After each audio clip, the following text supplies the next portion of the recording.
Assalamualaikum warahmatullahi wabarakatuh. Halo teman-teman semua, selamat datang kembali. Senang sekali bisa ketemu lagi. Hari ini, yuk kita bahas sesuatu yang penting banget. Kesehatan planet kita. Dan yang lebih seru lagi, gimana kita dengan ilmu yang dititipkan Allah bisa ikut jadi dokter buat bumi kita.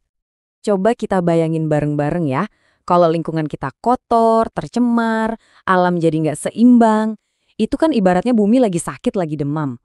Nah pertanyaannya, kalau udah begini, kita harus cari obatnya kemana? Jawabannya ternyata lebih dekat dari yang kita kira loh. Karena begini, dalam keyakinan kita, bumi ini bukan cuma sekedar planet tempat kita numpang hidup. Ini adalah amanah, titipan langsung dari Allah SWT. Jadi setiap polusi, setiap kerusakan, itu sebenarnya adalah gangguan dari keseimbangan sempurna yang udah Allah ciptakan. Nah, tugas kita sebagai penjaga ya, memulihkannya. Oke, kita mulai dari solusi pertama. Ini datang dari makhluk-makhluk yang super kecil, bahkan nggak kelihatan mata. Anggap aja mereka ini pasukan pembersih rahasia ciptaan Allah yang ada di mana-mana. Nah, teknologi yang pakai pasukan ini namanya bioremediasi. Masya Allah, ini adalah cara kita bekerja sama dengan bakteri dan mikroorganisme lain buat bersih-bersih lingkungan. Mereka ini kayak pekerja super rajin yang bisa mengubah racun berbahaya jadi sesuatu yang aman. Keren banget kan? Terus, gimana cara kerjanya? Subhanallah, ini jenius banget. Jadi, ceritanya gini. Pertama, bakteri ini nemuin si polutan. Begitu ketemu, dia langsung keluarin senjata rahasianya, yaitu enzim. Enzim ini kayak kunci khusus yang bisa membongkar polutan. Dan akhirnya, jreng, polutan yang tadinya bahaya diurai jadi air dan karbon dioksida. Aman deh. Jadi, teknologi canggih yang memanfaatkan pasukan mikroba ciptaan Allah buat bersih-bersih ini namanya bioremediasi. Ini bukti nyata ya, kalau solusi buat masalah besar itu kadang datang dari yang paling kecil. Oke, dari dunia mikro, sekarang kita naik level ke sesuatu yang bisa kita lihat langsung. Yuk kita kenalan sama kekuatan hijau para tumbuhan, alias filter alaminya planet kita. Kita semua tahu kan, kalau tumbuhan itu menyerap air dan nutrisi dari tanah buat tumbuh. Tapi, gimana kalau ada tumbuhan yang punya kemampuan super? Nah, itulah tumbuhan transgenik. Dengan sedikit sentuhan rekayasa genetika, tumbuhan ini bisa secara spesifik menyedot polutan bahaya kayak logam berat dari tanah, terus disimpan di badannya. Tanahnya jadi bersih deh. Nah, ini pesannya dalam banget. Ilmu pengetahuan itu bukan buat melawan alam, sama sekali bukan. Subhanallah, justru dengan ilmu yang asalnya dari Allah juga, kita bisa bantu ciptaannya yang lain buat jadi lebih hebat lagi dalam menjalankan tugasnya.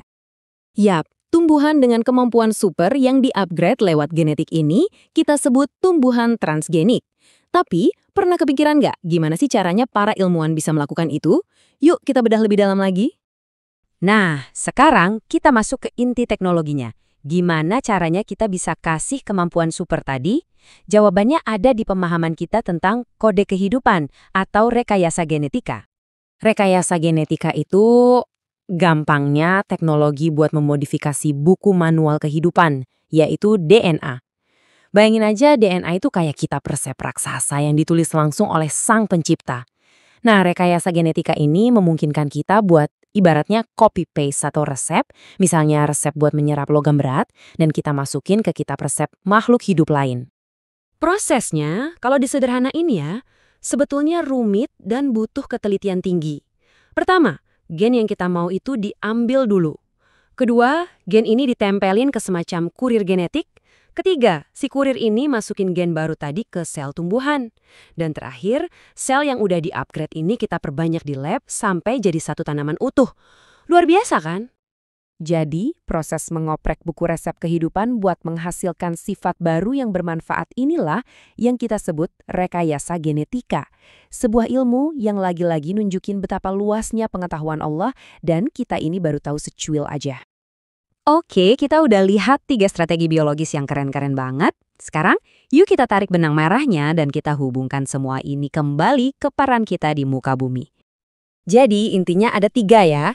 Pertama, kita bisa kerahkan pasukan mikrobal lewat bioremediasi. Kedua, kita bisa pakai kekuatan tumbuhan yang udah di-upgrade kemampuannya. Dan semua ini bisa terjadi karena yang ketiga, pemahaman kita tentang rekayasa genetika, tentang kode kehidupan ciptaan Allah. Dan inilah poin terpentingnya. Semua ilmu tadi, biologi, bioteknologi, itu bukan tujuan. Itu semua adalah alat. Alat yang Allah kasih ke kita supaya kita bisa menjalankan tugas utama kita sebagai khalifah, sebagai manajer, sebagai penjaga bumi ini dengan cara yang lebih baik lagi. Semoga obrolan kita hari ini bisa jadi pemantik semangat buat kita semua ya, untuk gak pernah berhenti belajar, untuk terus berinovasi, dan yang paling penting untuk selalu sadar akan tanggung jawab kita dalam menjaga setiap senti dari ciptaannya yang luar biasa indah ini. Terima kasih banyak sudah menyimak. Sampai jumpa di lain kesempatan. Wassalamualaikum warahmatullahi wabarakatuh.